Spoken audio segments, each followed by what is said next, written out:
Thank you very much. Thank you very much, honorable members. I arise before this distinguished assembly of the democratically elected representatives of the people of Kenya to discharge my constitutional function under Article 132(1)(c). The occasion requires me to give an account to the people of Kenya, the measures taken by their government under my leadership, and to give full expression and effect to the soul of our constitutional dispensation by implementing the national values and principles of governance set out in Article 10 of our Constitution. I have a substantial report to give on the progress made in fulfilling this solemn covenant, and that the journey of transforming Kenya for the benefit of present and future generations is fully underway. Its positive effect have also begun to bear fruit across many sectors of our national endeavor, from the grassroots all the way to this capital of Nairobi. On the 13th September 2022, last year, when I took office, I undertook to ensure the urgent transformation of our economy and to stop and reverse the negative trends of runaway unemployment, yawning inequality, and widespread poverty, which have denied Kenyans their dignity and extinguished their dreams. The mass appeal of the bottom-up economic transformation agenda was due in large part to the fact that its development and articulation, as well as its content and implementation strategy, represented our national values in action. It was inclusive, democratic, committed to social justice and the protection of the marginalized. Our commitment to bring the national values and principles of governance to life in order to significantly enhance the well-being of every individual and promote the unity, stability, security, and development of our country began long before the last election and will endure well beyond our term. It has been my manifest intention to live up to all the commitments set out in the plan, and despite enormous challenges and tremendous difficulties, we have made encouraging progress in a positive direction. This has not only vindicated our philosophy of inclusive transformation in pursuit of shared prosperity, but it has also increased our confidence that we are on the right path and shall, in due course, deliver the transformation of our nation in full. It is important for us to point out that we began the implementation of our mandate to transform Kenya's economy from the bottom up under extreme difficult circumstances, not to excuse failure or to justify inability or omission to do the necessary work. Not at all. Rather, we do it to emphasize the significance of our progress, underscore the possibility of transformation under daunting conditions, and express well-founded confidence that when sufficient progress is made, we shall do much more and go much further in delivering the Kenya we want for our generations and also for posterity. In our plan, we identified three primary challenges: external shocks, fiscal distress, and structural imbalance that heavily strained our economy, causing nationwide difficulty. The COVID-19 pandemic, coupled with global supply chain disruptions and geopolitical conflicts, significantly raised inflation and interest rates, adversely affecting our economy, while low agricultural investment and a prolonged drought led to food shortages and made Kenya a net importer of food in a volatile international market. It was under conditions of such extreme difficulty that the people of Kenya entrusted us with the responsibility of simultaneously generating effective solutions to immediate problems, providing a credible pathway to stability in the medium term, and undertaking long-term structural transformation of our economy, but in a manner which paid attention to the needs and aspirations of Kenyans, especially those at the bottom of the pyramid. The transformation of our economy is not only desirable and important, it is also necessary and urgent. And the people of Kenya have made this clear at every opportunity. Our duty as leaders is to listen keenly and comply with the people's wishes. Kenyans want to proceed in a new direction and demand a new conversation that puts ordinary Kenyans, the mama mboga's security, well-being, interests, and aspirations at the front and center of all policy and governance discourse. Citizen freedoms and fundamental rights lie at the heart of enterprise and democracy. Accordingly, our governance system must be fit for purpose, able to protect people and their belongings, safeguard freedom, facilitate democracy, and promote market efficiency. To do this, law enforcement must be robust, judicial integrity, efficiency and independence, absolute, and the right to the protection of law non-negotiable and impartial. Our police service and other actors in the justice, law, and order chain, including the judiciary, must therefore be professional, independent, impartial, effective, and inspired by national values and principles of governance. In keeping with our promise to the people of Kenya, I signed important instruments on my first day on duty. Among them, the delayed appointments of 6 judges to the Court of Appeal as recommended by the Judicial Service Commission. Enhanced allocation through this House to the judiciary by 3 billion Kenya shillings. Designated the Inspector General, who is sitting in this House as the accounting officer of the National Police Service, to enhance police independence, and subsequently appointed a task force led by the former Chief Justice David Maraga to review the terms and conditions of service of members of the National Police Service. This was necessary, members, so that we can cement our place as a nation on the firm foundation of the rule of law. Together with the people of Kenya, we have changed everything.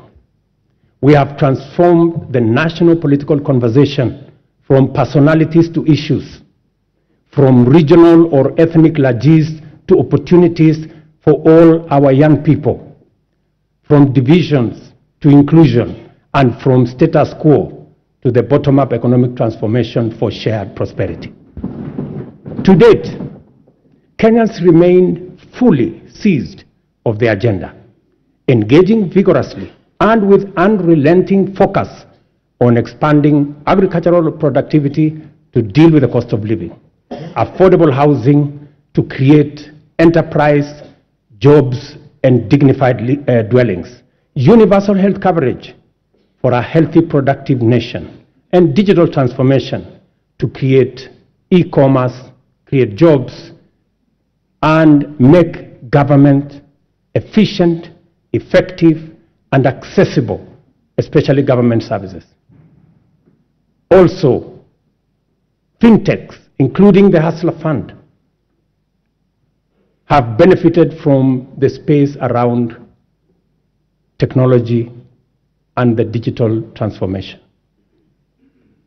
By virtue of the internal coherence of our constitutional dispensation, national values and principles of governance set out core directive precepts whose observance imbues every decision and action with implicit constitutionality. To the extent that our plan is aligned with Article 43, the implementation of the bottom-up economic transformation agenda is a program to intensify the actualization of national values with a special focus on citizens at the bottom of the pyramid. From the first day in office, we have worked hard every day to move our agenda forward amid many challenges to forge a path in the direction of progress. This is the essence of our commitment, to make progress despite challenges and move forward by overcoming great obstacles. We must never be defined by our problems, and Kenya's destiny cannot be derailed by our challenges. Honorable members, the cost of living is not an abstract phenomenon. It is a reality experienced by households, which can be addressed through practical action and effective measures. One of the most salient interventions in addressing the high cost of living is the strategy to support agricultural production throughout the sector, ranging from food and cash crops as well as livestock value chains. I am committed to put the shame of hunger behind us once and for all. We rolled out a countrywide farmer registration and fertilizer subsidy program that has made available 5.5 million bags to farmers across Kenya.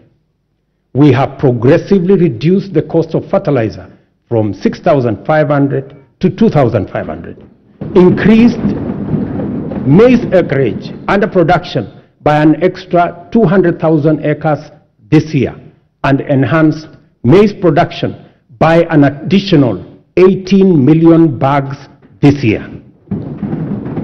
As a result of these interventions, today, a 2-kilogram packet of maize flour is selling at a low of 145 and a high of 175, depending on the brand you buy, down from 250 shillings a few months ago. The famous gorogoro of maize is selling at between 60 and 75. Honorable members, you know how much it costed a few months ago.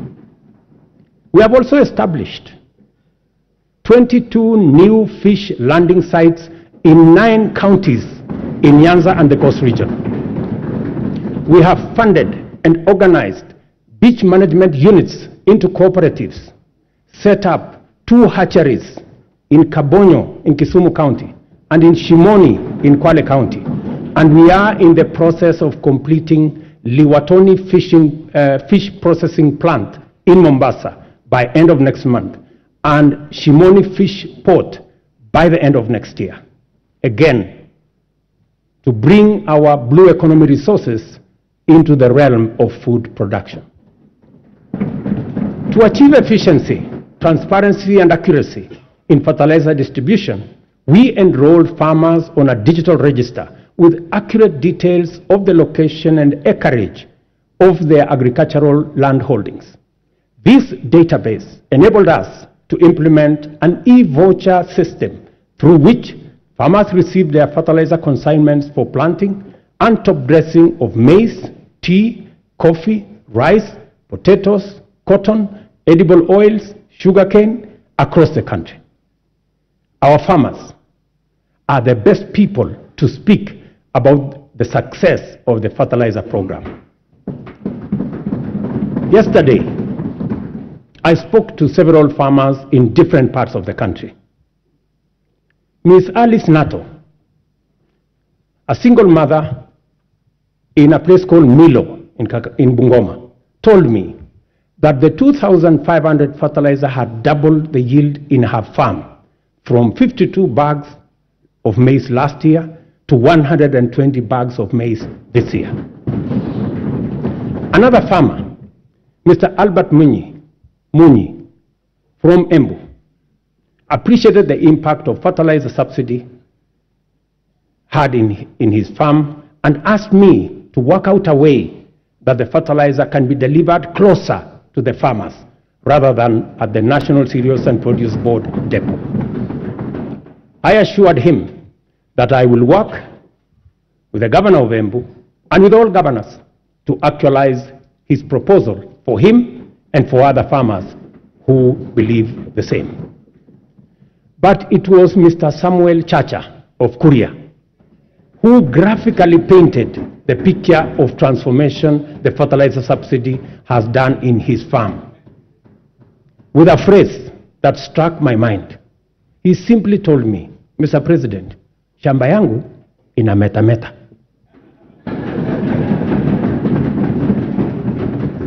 Further, we have made adequate arrangements, including investment in necessary infrastructure to facilitate post-harvest management and to prevent post-harvest losses. 17 certified warehouses jointly managed by the National Cereals and Produce Board and the private sector owners with a combined capacity of 365 metric tons or 4,090,000 kilogram bags have been prepared in the maize growing areas. The National Cereals and Produce Board shall provide a subsidy maize drying service to farmers at a fixed cost, as was announced by the Minister, of Kenya shillings 70 per bag, which is a significant improvement from the previous rate of Kenya shillings 350 per bag. Yesterday again, the first consignment of the 100 mobile dryers this House facilitated my administration to buy for use by our farmers. I announced to you yesterday the first consignment of the dryers docked in the country. Additionally, we are enhancing dairy productivity for better farmer returns. The government, working with milk processors, and I had a long conversation with them in Nakuru, we are mapping the country to ensure coolers are supplied where they are needed. Soon, farmers will be paid based on milk quality, boosting incomes, and they can also enjoy global market access. Our reforms in the coffee sector are bearing fruit, with our farmers set to earn 4 times advance pay for their crop from a low of 20 to now Kenya shillings 80, following the allocation of Kenya shillings 4 billion from the Coffee Cherry Fund that was ably facilitated by this House. Coffee reforms regulations will give farmers the necessary representation and weight at the national coffee auction. It is my intention to make sure that the auction operates with farmers at the center of it. These measures are expected to aid ongoing efforts, including expanding production to new counties and double coffee output in the next 4 years. The government of Kenya is currently restructuring public sugar mills, expediting the leasing of 5 companies for rehabilitation and expansion to boost industry competitiveness before the Commercial Sugar safeguards expire. The objective includes creating a competitive sector, raising farmer incomes, and enhancing productivity. This House agreed with my cabinet that we waive Kenya shillings 117 billion non-performing debt for government-owned sugar factories, for which I am grateful to this House. This House also approved 1.7 billion shillings that will go into paying farmer arrears and other complications that arose out of the challenges our sugar sector was facing. I want to promise this House that in the next couple of weeks, we shall be dispersing that money so that farmers in the sugar growing area can go home for Christmas with their money. As earlier indicated, our public borrowing had long crowded out the productive sector from the financial markets, raising the cost of credit and slowing down trade and commerce. As I told Kenyans on my first day in office, times were difficult and many people are struggling, and necessary and effective sustainable solutions were urgently needed. We must admit, honorable members, that as a country, we had been living large and way beyond our means. The time has come, therefore, to retire the false comforts and illusionary benefits of wasteful expenditure and counterproductive subsidies on consumption, by which we dug ourselves deeper into the hole of avoidable debt. The new direction may not be easy, but it is ethical, responsible, prudent, and most importantly, necessary. We've had to take hard decisions and make painful choices because we owe it to the people of Kenya to do the right thing and to confront facts as they are without flinching or equivocating. We have worked hard at home and abroad to mobilize a broad coalition of bilateral development partners. Many of them, I see them in this house, multilateral development banks and other agencies, which have rallied to pull our country back from the brink of debt distress and set us today firmly on the path towards sustainable economic growth. Our efforts to stabilize the situation have yielded such progress that next month, in December, we will be able to settle the first Kenya shillings $300 million or 500 billion Kenya shillings installment of the US dollars 2 billion Eurobond debt that falls due next year. I can now confirm with confidence that we will and we shall pay the debt that has become a source of much concern to citizens, markets, and our partners. Having said this, I further announce to the nation that our intention, consistent with sustained effort here and abroad, have enabled us to normalize our relations with the International Monetary Fund, the World Bank, the Africa Development Bank, and various development partners to such an extent that they are now working with us to implement the bottom-up economic transformation plan. As I earlier indicated, our public borrowing had long crowded our productive sector from the financial markets, raising the cost of credit and slowing down trade and commerce, especially the micro, small, and medium enterprises, including Mama Mboga. Consequently, many enterprises and entrepreneurs were referred for blacklisting by the credit reference bureaus, where 7 million borrowers were listed by last year. We committed to provide affordable and accessible credit and restore small business owners to good standing with credit rating agencies. A deliberate, targeted strategic financial inclusion fund, the Hustler Fund, providing affordable credit and mobilizing savings for individuals and small businesses, was launched on the 30th of November 2022. The public response to the Hustler Fund has exceeded most initial projections and surprised even the most hardened skeptics. By the end of last month, the fund had disbursed Kenya shillings 36.6 billion and in savings 2.3 billion, and with 7.5 million repeat borrowers, whose overall repayment rate is at 73%. The top borrower of the fund has so far accessed Kenya shillings 4.5 million in 816 transactions, while the top voluntary saver is at 631,491. In the intervening period, the Hustler Fund has also launched a group product which has attracted 50,000 active groups to the platform, and of which 20,000 have received 151 million Kenya shillings.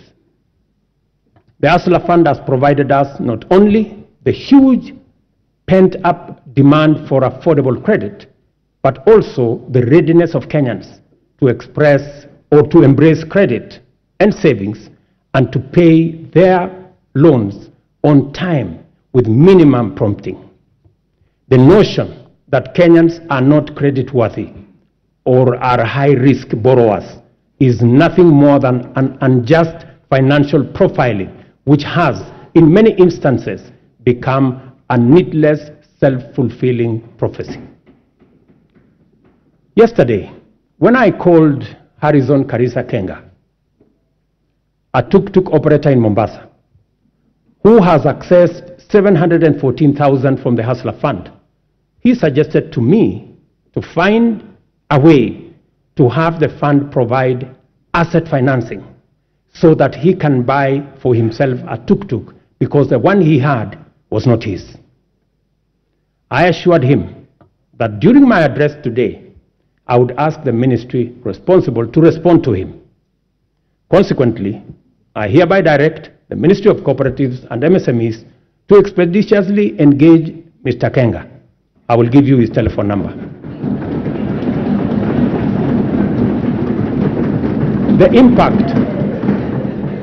impact of the Hustler Fund is summarized by a story of a Mr. Sospita Ondiek from Kisii. I suggest that the Kenyan film industry should look for him so that he can tell you his full story. Mr. Ondiek has a plumbing and tiling business in Kisii. And through the Hustler Fund, he has accessed 1.7 million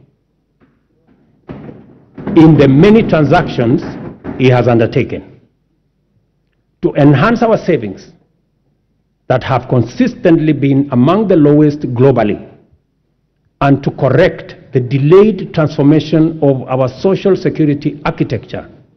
Fundamental reforms are underway in our savings and social security space. As promised, we committed to take deliberate measures to foster a strong culture of savings amongst Kenyans and enable them mobilize resources for investment and development of intergenerational capital to eliminate old age poverty and to ensure comfort in retirement.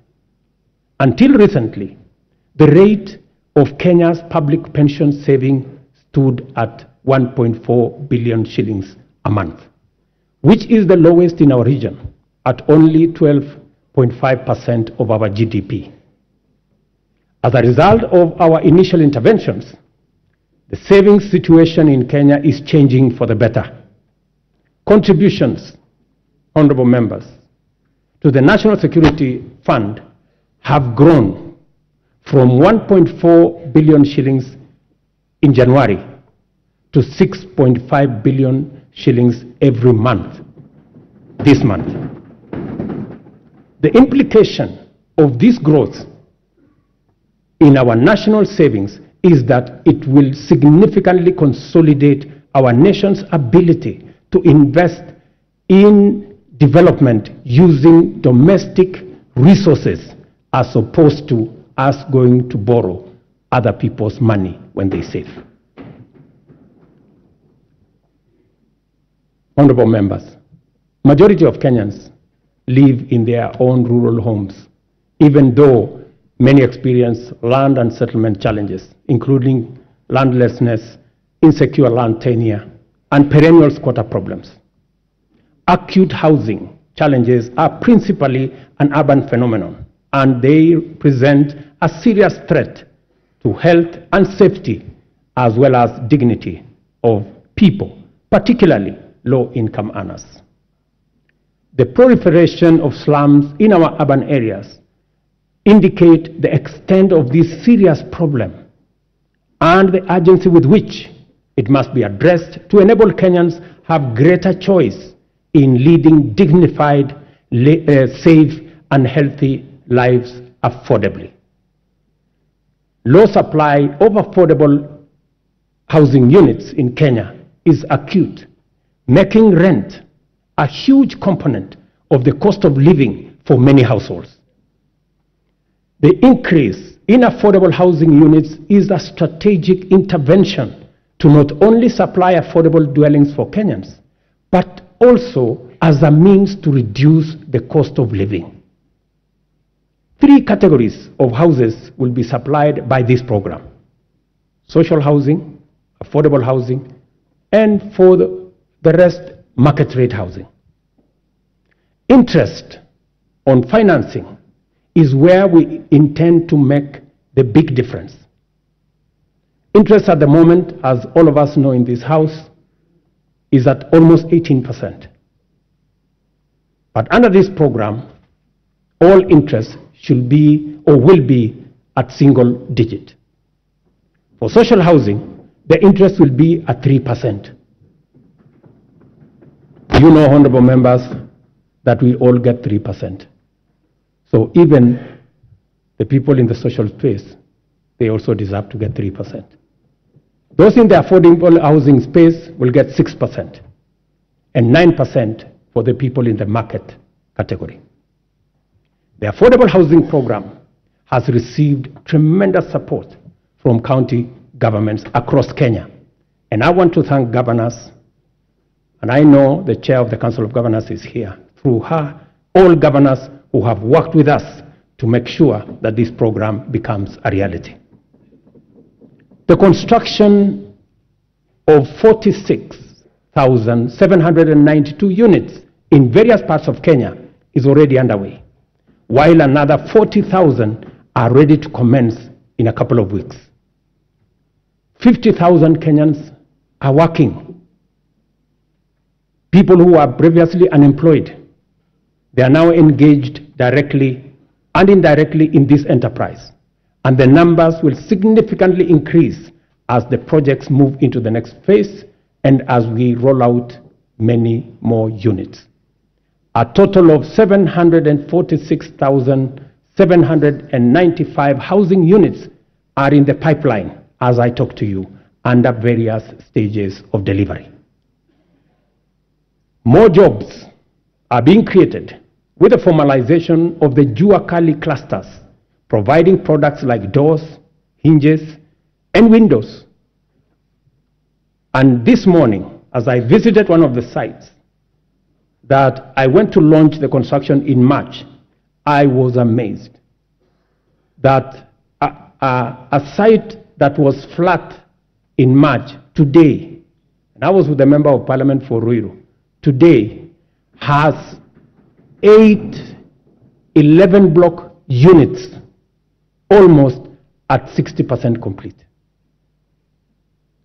And I also met the Jua Kali cluster for Ruto, and they have been given a contract of 140 million to be able to supply doors and windows.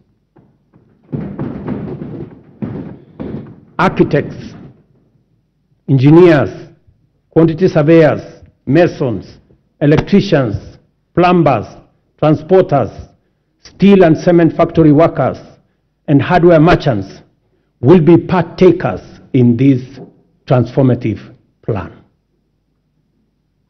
I spoke to Moses today at the site in Ruto, an electrician, and he told me out of the 1,700 workers in the site today, he was in charge of 114 electricians who are engaged in that site. And he asked me, Mr. President, make sure the next site is ready for us, because we will finish this ahead of time. Let me also say, we are constructing 400 markets across Kenya to provide Mama Mboga with a dignified working environment, complete with water, electricity, and other amenities. And I want to thank members of this House for participating in various ways and working with us and also with the counties in identifying the right locations for these markets. Ladies and gentlemen, honorable members, our education system must develop a formidable reservoir of skill, talent, highly competitive and innovative human capital to support our vision of an economically transformed Kenya. Within weeks of taking office, I appointed the Presidential Working Party on Education Reform, led by Professor Raphael Munava, my former teacher, who provided clarity on transition to the new competence-based curriculum and made further recommendations on necessary reforms in our education system from early childhood all the way to the tertiary levels. The Working Party concluded its work and submitted a report whose recommendations are already being implemented. The urgent and vexing question of transition to junior school has been settled, and the Kenya Primary School Education Assessment will be used for the exclusive purpose of monitoring learners' progress and not for placement in any grade. In keeping with our commitment, 56,750 new teachers have been employed. I'm sure the Honorable Milemba can confirm this. While 8,200 primary school teachers were retrained to equip them with capacity to effectively deliver learning and teaching at junior school levels. With changes to the entry requirements for teacher training colleges, admission has increased by 300% to now 20,456 trainees.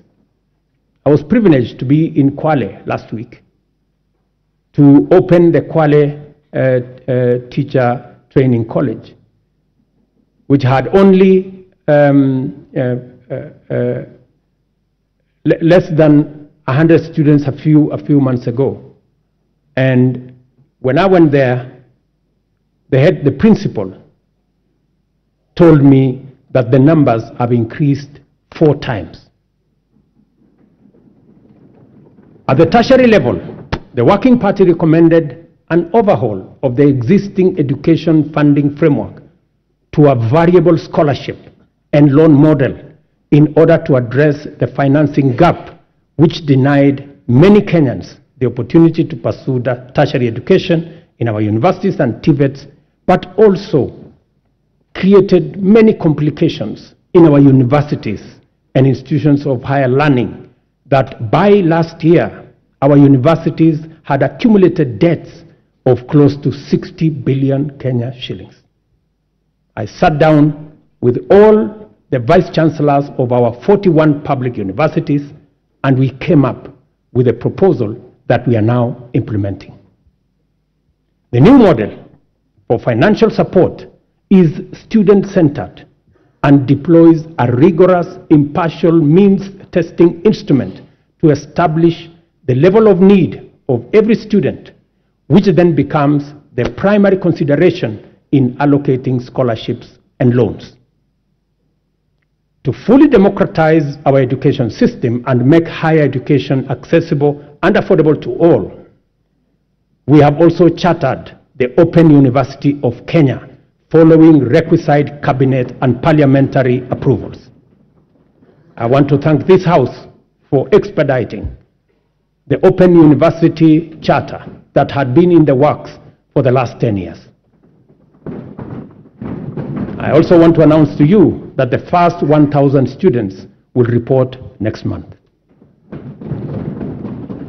In the course of consulting Kenyans from all walks of life during the formulation of the bottom-up economic transformation agenda, the foundational contribution of health to citizen well-being and the role of costs in driving up poverty were identified as chronic. The implications are very clear, and we cannot afford to delay the delivery of universal health care anymore. Consequently, we have instituted radical reforms in the provision of healthcare services in Kenya, including the enactment of 4 new laws that will anchor the implementation of this bottom-up approach to healthcare. I am tremendously grateful to this House and honorable members for enacting the Primary Health Care Act, the new Social Health Insurance Act, the Digital Health Act, and the Facility Improvement Financing Act. These laws, honorable members, will usher in and guarantee a new era in the provision of healthcare, covering all essential services from preventive, promotive, curative, palliative, and rehabilitative services, guaranteeing every Kenyan access to comprehensive and quality healthcare. Under Afya Nyumbani, we have scaled up our investment in healthcare workforce, employing 20,000 new healthcare workers, deploying 8,429 workers whose contracts had lapsed, and enrolling 3,394 interns across the country to increase the availability of human capital in our public health sector. Working with county governments, and I'm again grateful to them, we have taken measures to resolve the perennial challenge of human resource management in the health sector, occasioning strikes, by establishing the Kenya Health Human Resource Advisory Council, which will be a trusted mediator between government at both levels and our health sector workers. Further, under the Afya Nyumbani model, we identified preventive care as an essential pillar of healthcare service delivery because it enables Kenyans to manage their conditions early enough before they cause serious harm in their well-being and productivity. Community health promotion is our bottom-up intervention to deliver preventive and promotive health solutions at the grassroots by deploying community health promoters to visit Kenyans at their homes, provide basic diagnosis for common conditions, and refer cases to appropriate medical facilities.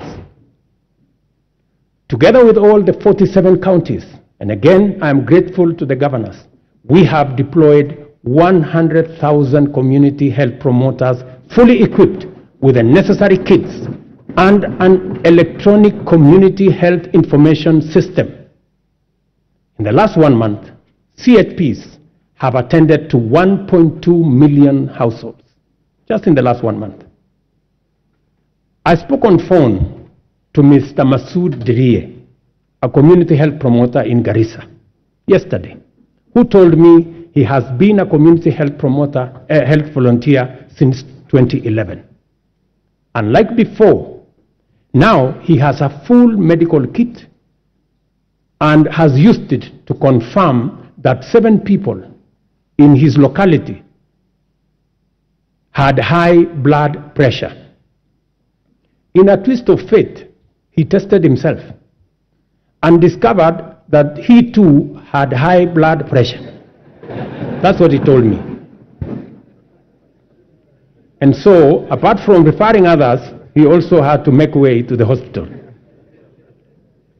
Mr. Obembi Ogutu of Homa Bay told me that the program now makes primary health care a paperless engagement, saying it had started to reduce queues in hospitals.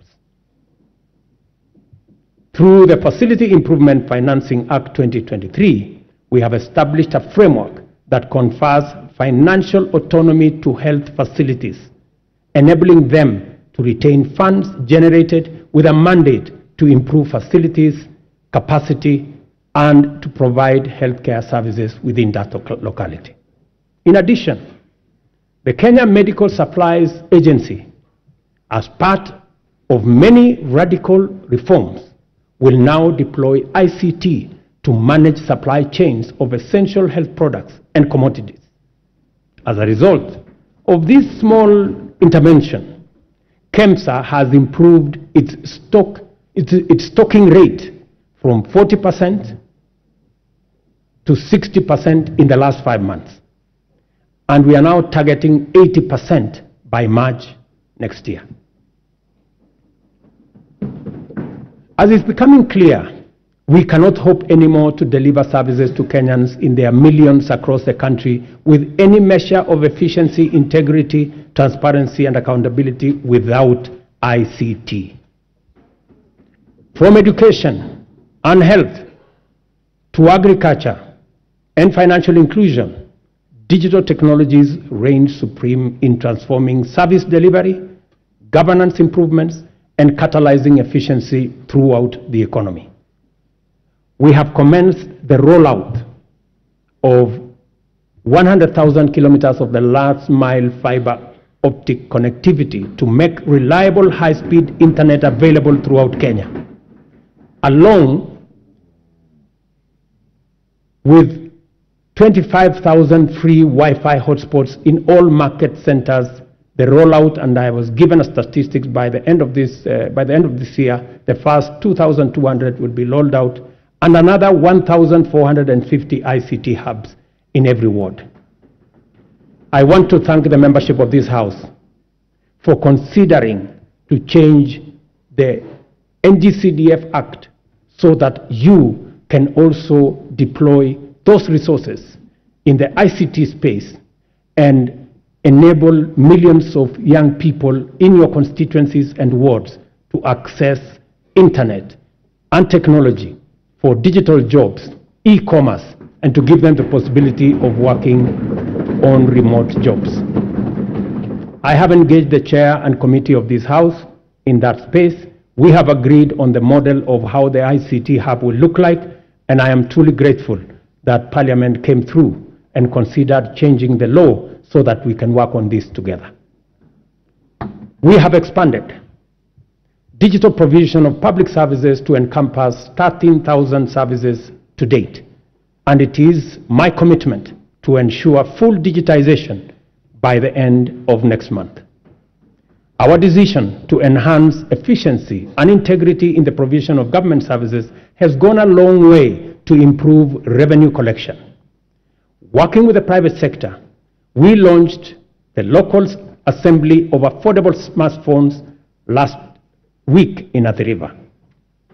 Digitization and automation enhance service delivery and citizen satisfaction, and also assures greater accuracy, transparency, and accountability, and reduces opportunity for corruption in the course of transacting with government ministries, departments, and agencies. Corruption, honorable members, wastage, inefficiency, and negligence are serious threats to our transformation agenda and unacceptable practice that has no place in our nation. I have given my firm assurance to the people of Kenya that cases of misconduct and corruption shall be dealt with ruthlessly, with finality, and expeditiously. I ask this honorable House to finalize the Assets Declaration and Conflict of Interest Bill to further tighten our anti-corruption policy framework and eliminate space for those who want to steal our money. The security and safety of all citizens is our foremost commitment and most fundamental obligation, without which every other endeavor is not possible.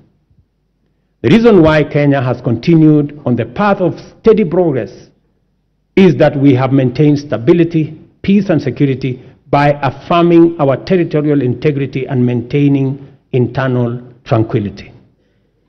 This is not to say our country has not had its share of security challenges. The specter of terrorism is a continuing threat that we must remain constantly vigilant against. Pockets of banditry, cattle rustling, and armed lawlessness have besieged and devastated communities in the North Rift, Northeastern, and occasionally parts of Eastern and the coast regions.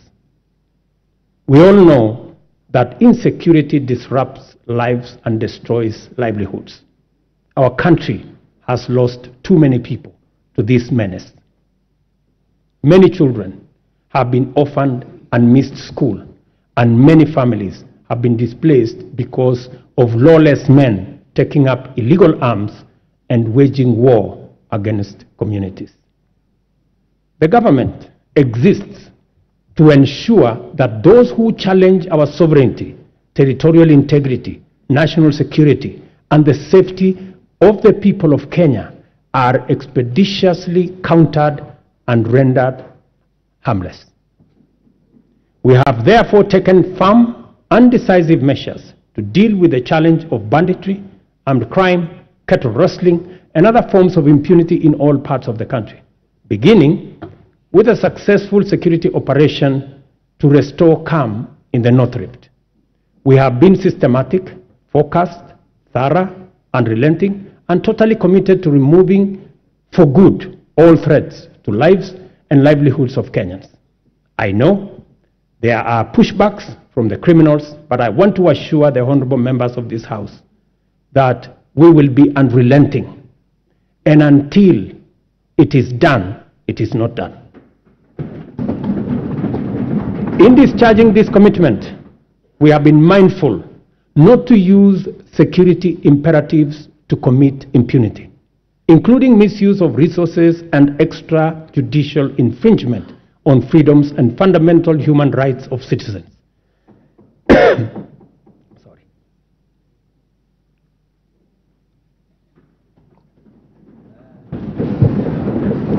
Sorry. We are conscious to provide security as a public service for the benefit of law-abiding citizens and as a guarantor of economic growth.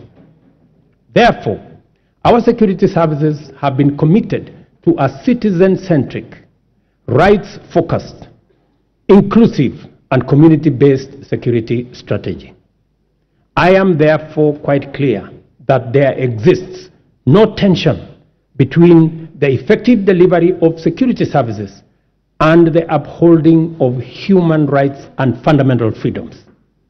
We can be, and therefore must be, secure, yet free and democratic. In order to entrench our all-of-society coalition, we have resolved to enhance diversity and inclusion by expanding enrollment in the National Youth Service as an agency to capture young people at the bottom of the pyramid. Consequently, we are doubling enrollment to 40,000 yearly in the National Youth Service and have made it absolutely mandatory that every village, center, town, and city in Kenya is properly represented in the recruitment. To consolidate this proposition, we have directed that 80% of future recruitment to all security services, from the military, the police, KWS, Kenya Forest Service, and all other security agencies, 80% will come from the well-trained, talented, and committed young men and women who have undergone training at the NYS.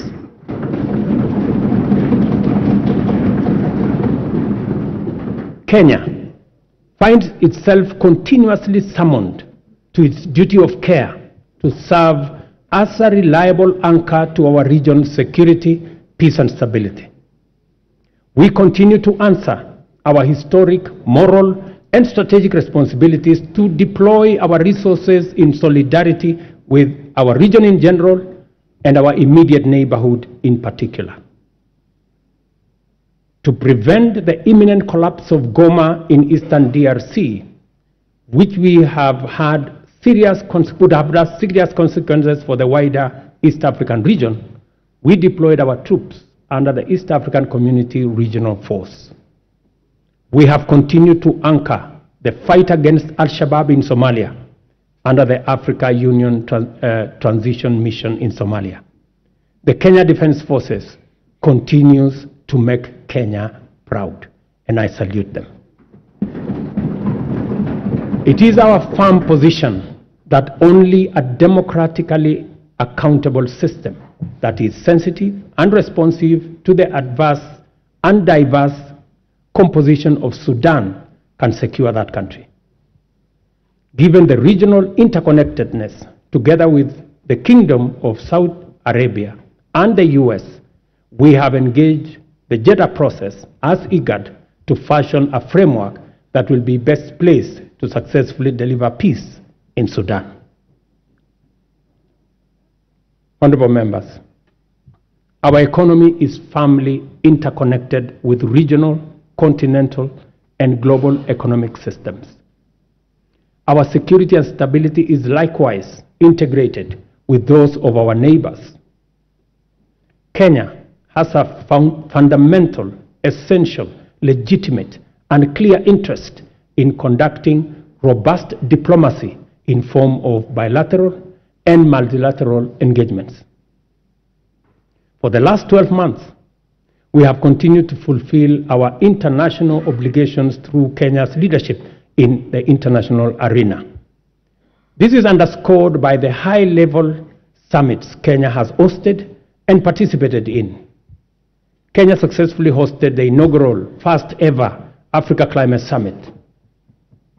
We also hosted the 43rd Ordinary Session of the Executive Council, the 5th Mid-Year Coordination Meeting of the Africa Union, and the Regional Economic Communities, and the first-ever African edition of the Berlin Climate and Security Conference in Nairobi.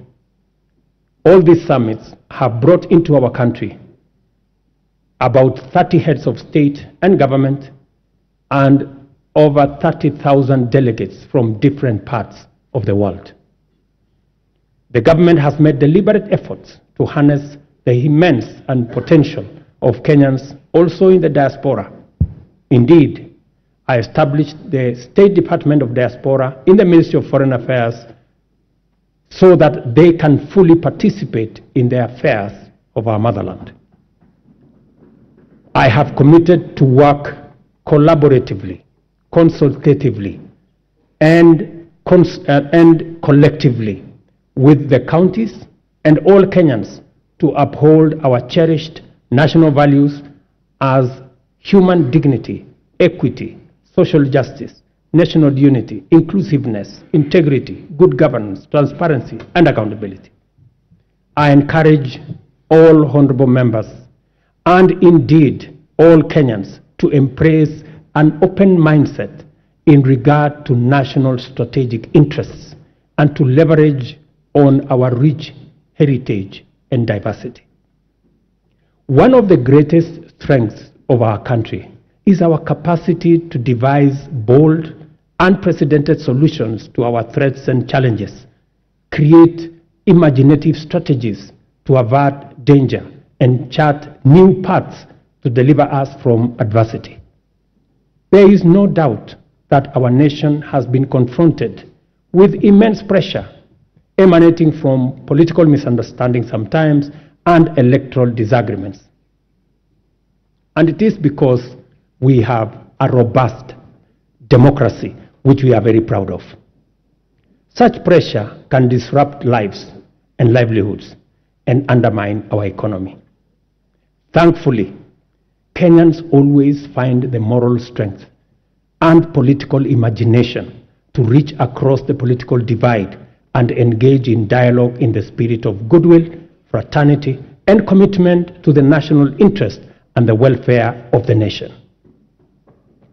It would be, honorable members, remiss of me not to mention the ongoing bipartisan process of national dialogue that has enabled our leaders to find common ground on many of the issues whose resolution will accelerate our transformation, deepen our democracy, and enhance national unity.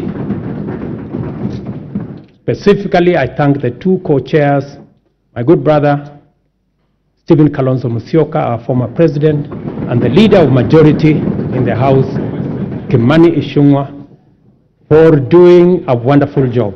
Congratulations, gentlemen.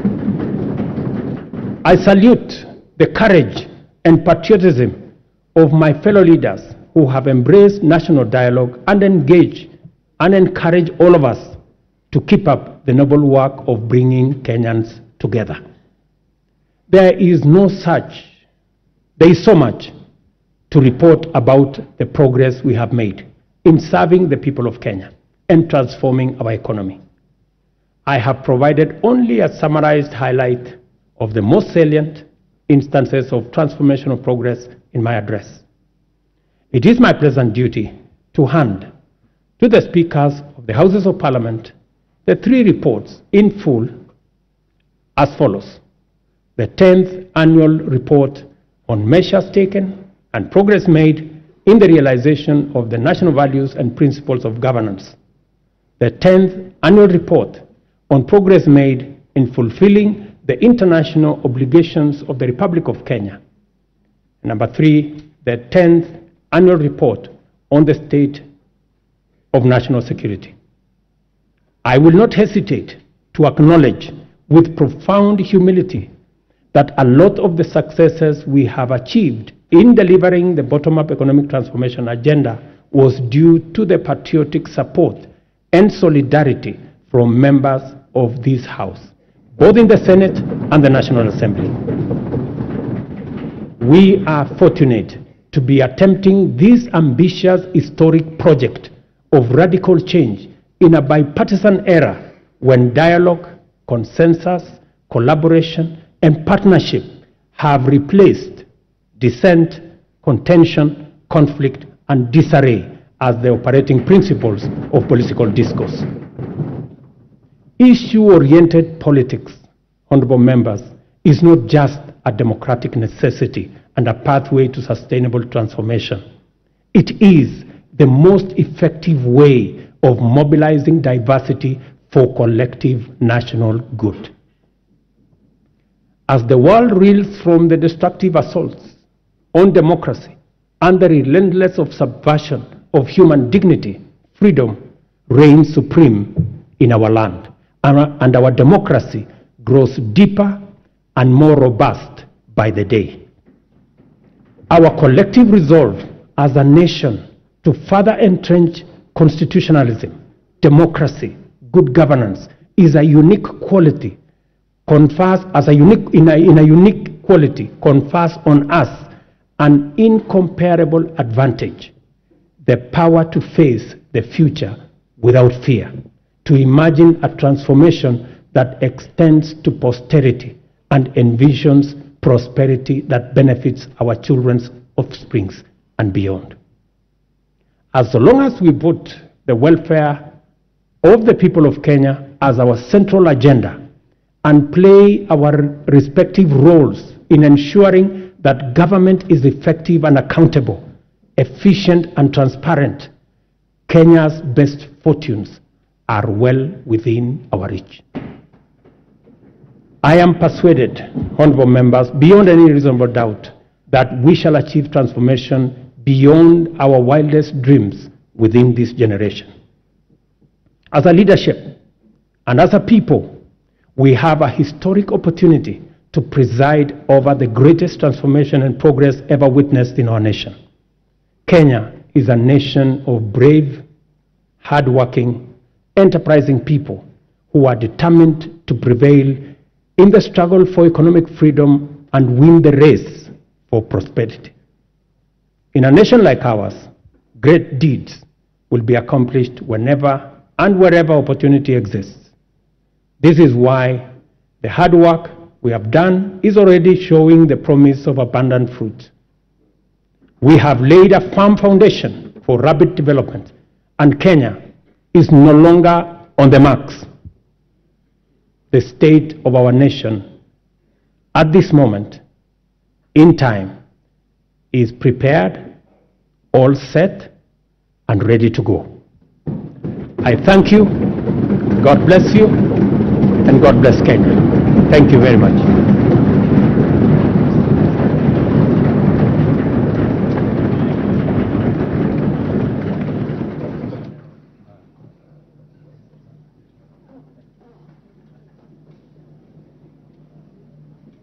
Maneno.